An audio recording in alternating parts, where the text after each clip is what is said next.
భారత్ మాతాకి జై. ఈరోజు ఈ వీడియోలో బ్రిటిష్ దోపిడీ, భారతదేశం ఎలా దోచుకోబడింది అనేటటువంటి విషయాలన్నీ కూడా ఈ వీడియోలో మనం తెలుసుకుందాం. 1700 సంవత్సరంలో భారతదేశం ప్రపంచంలోనే అత్యధిక సంపన్న దేశాల్లో ఒకటిగా ఉండేది. అటువంటి సంపన్న దేశంగా ఉన్నటువంటి భారతదేశాన్ని ఈ బ్రిటిషర్స్ వ్యాపార నిమిత్తం ఈస్ట్ ఇండియా కంపెనీ అనేటటువంటి ఒక పేరును చూపించి ఒక వ్యాపారం చేస్తామని చెప్పి మన భారతదేశాన్ని ఎలా దోచుకోబడింది, ఏ ఇక్కడి నుంచి వస్తువులు తరలించారో, మళ్ళీ అటువంటి విషయాలన్నీ కూడా ఈ వీడియోలో మనం ఒకసారి క్లుప్తంగా తెలుసుకుందాం. ఈ బ్రిటిషర్స్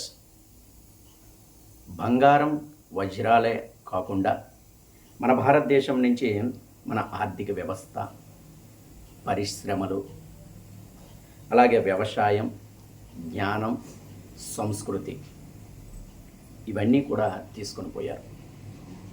దీని తర్వాత వాళ్ళు చేసినటువంటి విషయం ఏంటంటే, ఎక్కడైతే ఈ భారతదేశంలో ఉన్నటువంటి సంపదను దోచుకొని పోయారో దానికన్నా ముందు మన భారతదేశం యొక్క స్థితిని చూస్తే ప్రపంచం మొత్తం ఉత్పత్తుల్లో భారతదేశం యొక్క వాటా సుమారు 24% ఉండేది.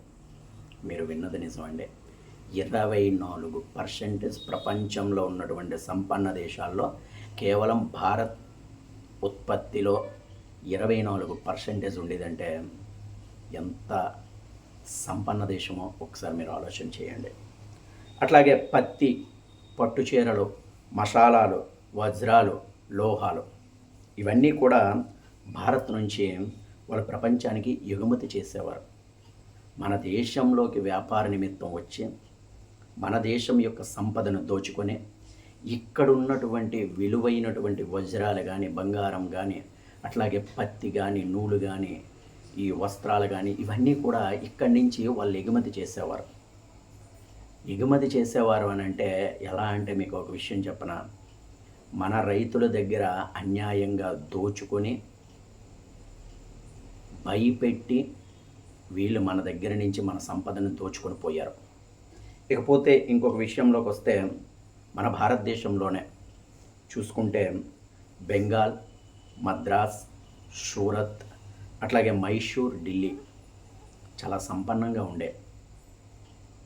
ఇంకో విషయం తెలుసుకుంటే, ఈ యొక్క భారతదేశంలో వీళ్ళు ఆధిపత్యం ఎప్పుడైతే చెలాయించారంటే 1757లో ప్లాసీ యుద్ధం జరిగిన తర్వాత వీళ్ళు మొట్టమొదటిసారిగా బెంగాల్ మీద ఆధిపత్యం చెలాయించడం మొదలుపెట్టారు. దీని తర్వాత అప్పటి నుంచే ఈ బ్రిటిషర్స్ దోపిడీ మొదలయ్యింది. ఇప్పుడు ఏదైతే మనం చెప్పుకున్నామో, మన వస్తువులన్నీ కూడా వాళ్ళు తక్కువ ధరకు తీసుకొని ఎక్కువ ధరకి యూరప్లో అమ్మేవారంట. ఇక్కడ చూడండి, ఇక్కడ చాలా తక్కువ ధరలకే తీసుకొని వాళ్ళు ఏం చేసేవారు, అక్కడ యూరప్లో ఎక్కువ ధరలకు అమ్మేవారు. మళ్ళీ ఆ యూరప్ నుంచే దిగుబడి చేసుకొని ఇక్కడ మన వస్తువులని మనకే ఎక్కువ ధరలకు అమ్మేవారంట. చూసారా అండి, ఇది ఎంత పెద్ద దోపిడిగా. మన వస్తువులనే మనకి తక్కువ ధరలకు తీసుకొని యూరప్ తరలించి యూరప్ నుంచి మళ్ళీ దిగుబడి చేసి చాలా ఎక్కువ అంటే ఎక్కువ ధరలకి అమ్మేవారు. ఇకపోతే మన పరిశ్రమలు ఎలా చేశారంటే, మన పరిశ్రమలు అప్పటి నుంచే పతనం అయ్యాయి. మన రైతులు బానిసలయ్యారు. చూడండి, మన రైతులు ఎప్పుడైతే బానిసలయ్యారో మన పరిశ్రమలను అన్నిటిలో వాళ్ళు నాశనం చేశారు. ఎవరైతే ఈ నూలు వస్త్రాలు వేసేవారో అటువంటి రైతుల యొక్క చేతులు నరికేశారండి నిర్దాక్షిణంగా. ఎందుకనంటే మళ్ళీ ఇటువంటివి జరగకూడదని మన రైతుల యొక్క చేతులను, ఈ నూలు వేసేటటువంటి రైతులు ఎవరైతే ఉంటారో వాళ్ళ చేతులని నిర్దాక్షిణంగా ఈ బ్రిటిష్ వారు నరికి వేయడం జరిగింది. ఇకపోతే దీనంతటినీ చూసినటువంటి దాదాబాయి నౌరోజీ దీనికి ఒక పేరు కూడా పెట్టారు. ఏంటంటే డ్రైన్ ఆఫ్ వెల్త్. చాలా అంటే చూడండి, మనం ఇక్కడ చెల్లించేటటువంటి పన్నులన్నీ కూడా వారు లండన్కి పంపించేసేవారు. అట్లాగే మనం ముడి పదార్థాలు ఏవైతే ఉన్నాయో అవన్నీ కూడా వాళ్ళు బ్రిటన్కి తరలించేవారు. దౌర్జన్యంగా, ఎలా అంటే ఒక దౌర్జన్యంగా మన యొక్క వస్తు సామాగ్రిని దోచుకొని దౌర్జన్యం చేసి మన రైతులని చేతులు నరికి ఎంత దౌర్భాగ్యమైనటువంటి స్థితిని మన భారతదేశంలో కల్పించి వాళ్ళు ఇక్కడ ఉన్నటువంటి సంపదలన్నిటిని కూడా తరలించేవారు. ఇకపోతే మనం తయారు చేసే దాన్నే మనకే అమ్మిపెట్టేవారు. ఏవైతే మనం తయారు చేసేవి ఏవైతే ఉన్నాయో వస్తువులు, అటువంటివన్నీ కూడా మనకే అమ్మిపెట్టేవారు. ఇక భారత పరిశ్రమలన్నిటిని నాశనం చేశారు. బెంగాల్లో పత్తి పరిశ్రమను పూర్తిగా నాశనం చేశారు. అలాగే సూరత్లో ఈ సిల్క్ ఏవైతే ఉన్నాయో వాటిని నాశనం చేశారు. విశాఖ నూలు అన్నీ చిత్తుగా నాశనం చేశారు. దాని తర్వాత ప్రముఖ నూలు కార్మికులు అందరినీ కూడా చెల్లాచెదురుగా చేసి వాళ్ళని చేతులు నరికేయడం, ఇవన్నీ కూడా దౌర్భాగ్యమైనటువంటి స్థితిలోకి ఈ మన రైతులందరినీ కూడా వాళ్ళు చేస్తారు. దీని తర్వాత వ్యవసాయంలో రైతులపై అధిక పన్నులు వేయడంతో పాటు అక్కడ ఉన్నటువంటి మన రైతులు ఆకలి చావులు చచ్చేవారు.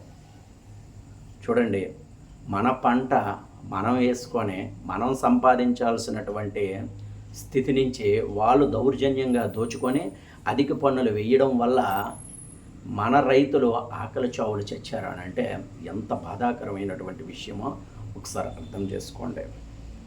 బ్రిటిష్ వారు పూర్తిగా మన యొక్క వాణిజ్యాన్ని వాళ్ళ చేతుల్లోకి తీసుకున్నారు. దాని తర్వాత పోర్ట్లు, రైల్వేలు అన్నీ వాళ్ళ యొక్క ప్రయోజనాల కోసమే వాడుకున్నారు.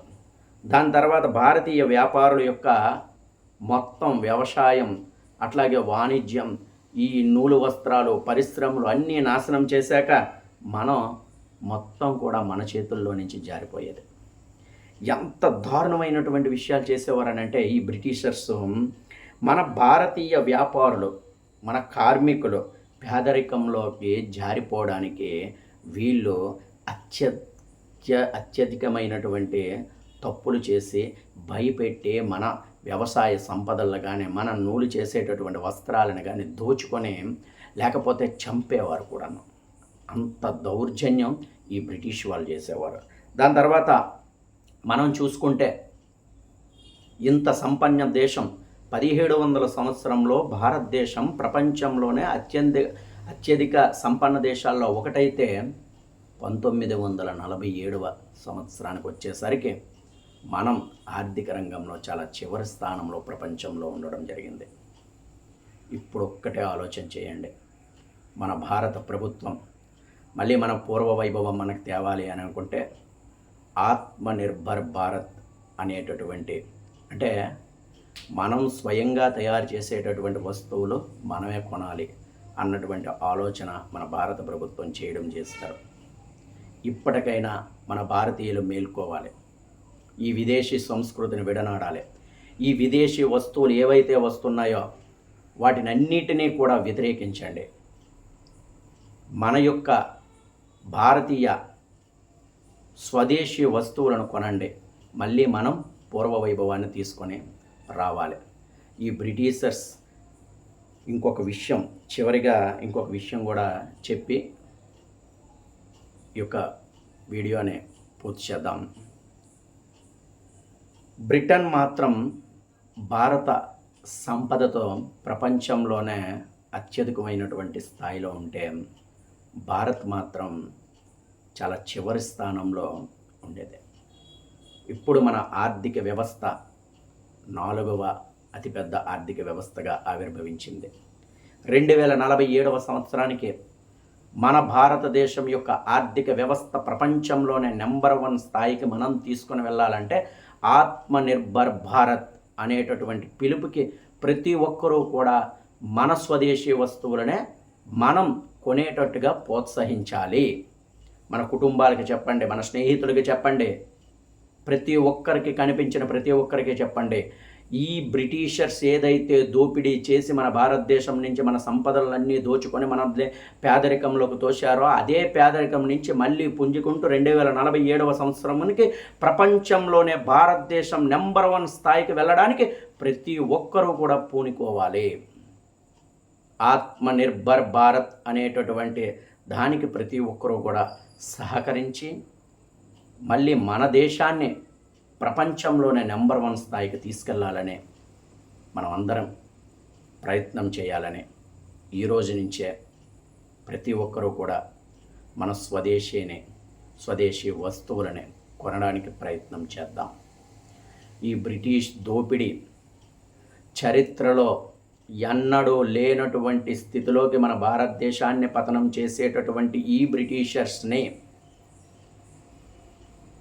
ఎంత దోచుకోబడిందో, మన దేశం సంపన్న దేశం నుంచి చివరి స్థాయికి వస్తే 1947కి ఈరోజు మళ్ళీ మనం ఆర్థికంగా పుంజుకుంటున్నాం.